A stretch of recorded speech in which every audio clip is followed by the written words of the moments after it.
ഇന്ന് നമ്മുടെ നാട്ടിലൊക്കെ വളരെയധികം ചർച്ച ചെയ്യപ്പെടുന്ന ഒരു വിഷയമാണ് പാരന്റിങ്. സത്യത്തിൽ എന്താണ് ഈ പാരന്റിങ്?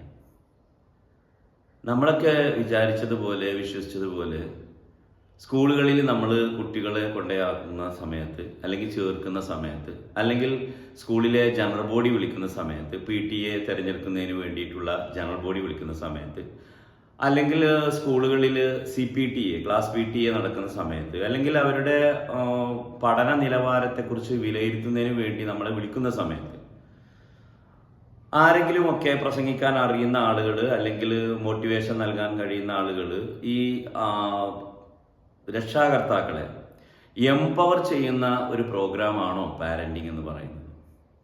നമുക്കിന്നും ഉത്തരം കിട്ടാത്തൊരു സംഭവമാണത്. ഇനി ഒരു പാരന്റിങ്ങിന്റെ ഒരു ദൈർഘ്യം എത്രയാണ്? ഒരു പാരന്റിങ് ക്ലാസ് എത്ര സമയം വരെ നീണ്ടുപോകാം? അല്ലെങ്കിൽ എത്ര സമയമാണ് നമ്മൾ അതിന് കൊടുക്കുന്നത്? ശരിക്കും പാരന്റിങ് എന്ന് പറയുന്നത് നമ്മൾ മക്കളെ എങ്ങനെ വളർത്തിക്കൊണ്ടുവരണം എന്നതിനെ കുറിച്ച് അതിനെക്കുറിച്ചുള്ള കൂടുതൽ അവഗാഹം നൽകുന്ന ഒരു ക്ലാസ്സാണ് പാരന്റിങ് എന്ന് പറയുന്നത്. എന്നാൽ ഇന്ന് നടന്നുകൊണ്ടിരിക്കുന്ന പാരന്റിങ് എന്ന് പറയുന്നത് വളരെ ചുരുങ്ങിയ സമയം കൊണ്ട്, അതിന് നമ്മൾ ആരെയും കുറ്റപ്പെടുത്തേണ്ടതില്ല, രക്ഷിതാക്കളെയോ അല്ലെങ്കിൽ അധ്യാപകരെയോ അല്ലെങ്കിൽ അതിൻ്റെ സംഘാടകരെയോ നമ്മൾ ഒരിക്കലും കുറ്റപ്പെടുത്തേണ്ട ആവശ്യമില്ല. കാരണം രക്ഷാകർത്താക്കളെ സംബന്ധിച്ചിടത്തോളം അവർ സ്കൂളിലേക്ക് വരുന്നത് തന്നെ വളരെ എന്താ പറയുക, വീണ്ടും വീണ്ടും അവരെ ക്ഷണിച്ചാൽ മാത്രമേ അവർ വിദ്യാലയത്തിലേക്ക് വരുന്നുള്ളൂ. അതും ഒരു 3 ടേം അല്ലെങ്കിൽ ഒരു 2 ടേമിലേക്ക് മാത്രമാണ് രക്ഷിതാക്കൾ വരുന്നത് ഒരു വർഷത്തിൽ. അത് തന്നെ നമ്മൾ വരുന്നത് 2 മണിക്കോ അല്ലെങ്കിൽ 10 മണിക്കോ വന്നു കഴിഞ്ഞാൽ ഒരു 12 മണിയാകുമ്പോഴേക്കും നമ്മൾ തിരിച്ചു വരുന്നു. ഈ സമയം കൊണ്ട് നമ്മൾ കുട്ടികളുടെ പ്രോഗ്രസ് കാർഡ് കാണണം, അധ്യാപകരുമായിട്ട് സംസാരിക്കണം, അതേപോലെ തന്നെ ഇതേപോലുള്ള പാരന്റിങ് ക്ലാസ്സും കേൾക്കണം. എന്തായാലും ഒരു അരമണിക്കൂർ 3/4 മണിക്കൂർ കൊണ്ട് നമ്മുടെ പാരന്റിങ് ക്ലാസ്സും കഴിഞ്ഞ് കുട്ടികളെ എല്ലാവരെയും കണ്ട് അവരുടെ അധ്യാപകരോടും സംസാരിച്ച് അവരുടെ പഠന നിലവാരത്തെക്കുറിച്ച് സംസാരിച്ച് അവരുടെ മറ്റുള്ള മാനസിക വളർച്ചയും അവരുടെ കോകരിക്കുലർ ആക്ടിവിറ്റീസ് കാര്യങ്ങളെക്കുറിച്ചൊക്കെ സംസാരിച്ച് നമ്മൾ തിരിച്ചു പോരുന്നു. സത്യത്തിൽ ഇങ്ങനെ നൽകുന്ന ഒരു ചെറിയ ക്ലാസ്സിൽ ഒതുങ്ങിയതാണോ നമ്മുടെ പാരന്റിങ് എന്ന് പറയുന്നത്? പാരന്റിങ് എന്ന് പറയുന്നത് നമ്മുടെ പ്രഗ്നൻസി കാലഘട്ടങ്ങൾ മുതൽ തന്നെ നമ്മുടെ കുട്ടിക്ക് നമ്മുടെ വളർച്ചയിൽ, ആ കുട്ടിയുടെ വളർച്ചയിൽ, ആ കുട്ടിയുടെ മാനസിക വളർച്ചയിൽ, അതേപോലെ തന്നെ അവന് ഓരോ പടിപടിയായിട്ട് ഓരോ ഏജ് കഴിയുമ്പോഴും അവന് ആവശ്യമുള്ളത് എന്താണ്, അതേപോലെ തന്നെ അവൻ്റെ മാനസിക വളർച്ചയ്ക്ക് എന്തൊക്കെ ആവശ്യങ്ങളുണ്ട്, അവൻ്റെ ശാരീരിക വളർച്ചയ്ക്ക് എന്തൊക്കെയാണ് കൊടുക്കുക. നമുക്ക് ആർക്കും സത്യം പറഞ്ഞാൽ ഈ മക്കളെ വളർത്തുന്നതിനെ കുറിച്ചുള്ള ഒരു ക്ലാസ്സോ അല്ലെങ്കിൽ അതിൻ്റെ ഒരു പരിശീലനമോ ഒന്നും ലഭിക്കാത്ത ആളുകളാണ്.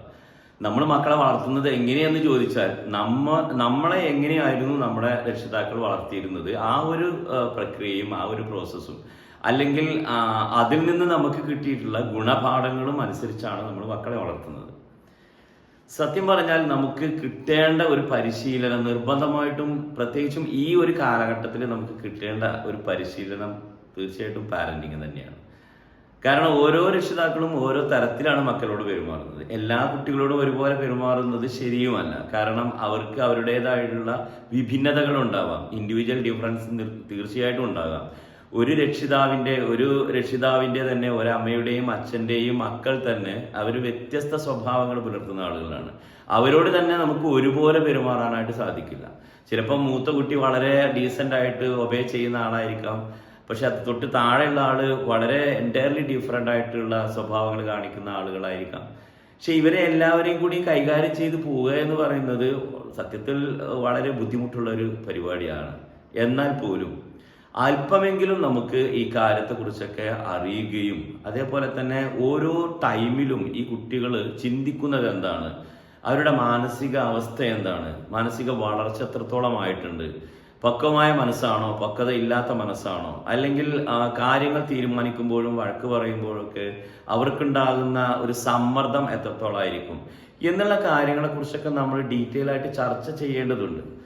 എന്തായാലും എനിക്ക് ഇവിടെ പറയാനുള്ളത്, ഇത്തരത്തിലുള്ള ഒരു അരമണിക്കൂറോ 1 മണിക്കൂറോ ഒതുങ്ങുന്ന ഒരു സംഭവമല്ല പാരന്റിങ് എന്ന് പറയുന്നത്. ഒരു പക്ഷെ ഒരു രക്ഷിതാവിന് ഒരു വർഷം ഒരു പാരന്റിങ്ങിന്റെ ഒരു അരമണിക്കൂർ ക്ലാസ് കേട്ടാൽ പിന്നെ അദ്ദേഹം അല്ലെങ്കിൽ അമ്മയോ അച്ഛനോ അല്ലെങ്കിൽ അതുപോലുള്ള രക്ഷിതാക്കളോ പിന്നീട് അടുത്ത പാരന്റിങ് എടുക്കുന്നത് നെക്സ്റ്റ് ഇയറിലാണ്.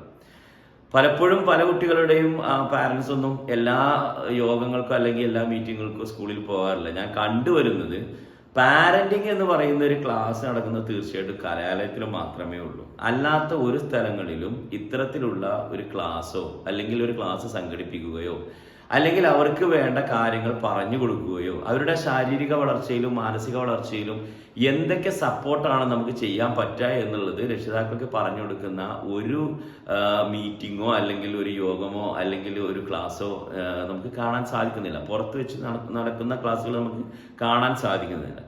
ഇത്തരത്തിൽ അല്ലെങ്കിൽ ഈ ഒരു കാലഘട്ടത്തിൽ തീർച്ചയായിട്ടും നമ്മൾ കൊണ്ടുവരേണ്ട ഒരു സംഭവമാണ് ഈ പാരന്റിങ് എന്ന് പറയുന്നത്. അത് നമ്മൾ ഒരു വർഷത്തിൽ ഒരു പ്രാവശ്യം ഒന്നും കേട്ടാൽ പോരാ, നിരന്തരം നമ്മൾ ആ ഒരു പ്രക്രിയയിലൂടെ കടന്നു പോവുകയും ചെയ്യണം. നമ്മൾ തീർച്ചയായിട്ടും എനിക്ക് പറയാനുള്ളത് ഓരോ കലാലയത്തിലും 1, 2, 3 കൗൺസിലർമാർ നിർബന്ധമായി ഉണ്ടായിരിക്കണം എന്നുള്ളതാണ്. കുട്ടികളുടെ പ്രശ്നങ്ങളും അതേപോലെ തന്നെ രക്ഷിതാക്കളുടെ പ്രശ്നങ്ങളും സമന്വയിപ്പിച്ച് അവരെ നേരായ രൂപത്തിലേക്ക് ചിന്തിപ്പിക്കുവാനും അല്ലെങ്കിൽ അവർക്കുണ്ടാകുന്ന ഇഷ്യൂസുകൾ എന്താണെന്ന് കണ്ടെത്താനും അതിനുള്ള ചില കൗൺസിലിംഗ് ക്ലാസ്സുകളൊക്കെ നടത്തുന്നതിന് വേണ്ടിയിട്ട് ഉണ്ടാവണമെന്നാണ്. പക്ഷേ നിർഭാഗ്യവശാൽ കലാലയങ്ങളിൽ ഒന്നും തന്നെ, ചില വിദ്യാലയങ്ങളിലൊക്കെ അതിൽ ഉണ്ട് എന്നാണ് ഞാൻ വിശ്വസിക്കുന്നത്. ചില വിദ്യാലയങ്ങളിലൊക്കെ അല്ലെങ്കിൽ 3, 4 വിദ്യാലയങ്ങൾ കൂടി അവിടെ ഒരു കൗൺസിലറെ വെക്കുന്നതൊക്കെ ആയിട്ട് നമ്മൾ കാണുന്നുണ്ട്. പക്ഷെ ഇത് പോരാ.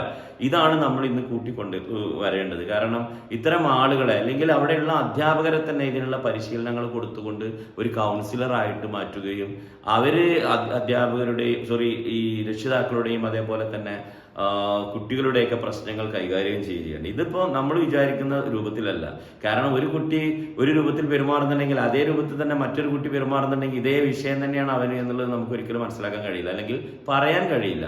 അതുകൊണ്ട് തന്നെ ഇത് ഡീപ്പായിട്ട് പഠിക്കേണ്ട ഒരു വിഷയമാണ്. അതുകൊണ്ട് ഇത്തരം സന്ദർഭങ്ങളൊക്കെ കിട്ടുന്ന സമയത്തും ഇതിന് വേണ്ടിയിട്ട് സംശയങ്ങൾ ചോദിക്കാൻ കിട്ടുന്ന അവസരങ്ങളിലുമൊക്കെ രക്ഷിതാക്കൾ ഇതിനെക്കുറിച്ച് നന്നായിട്ട് ബോധവാന്മാരാകണം.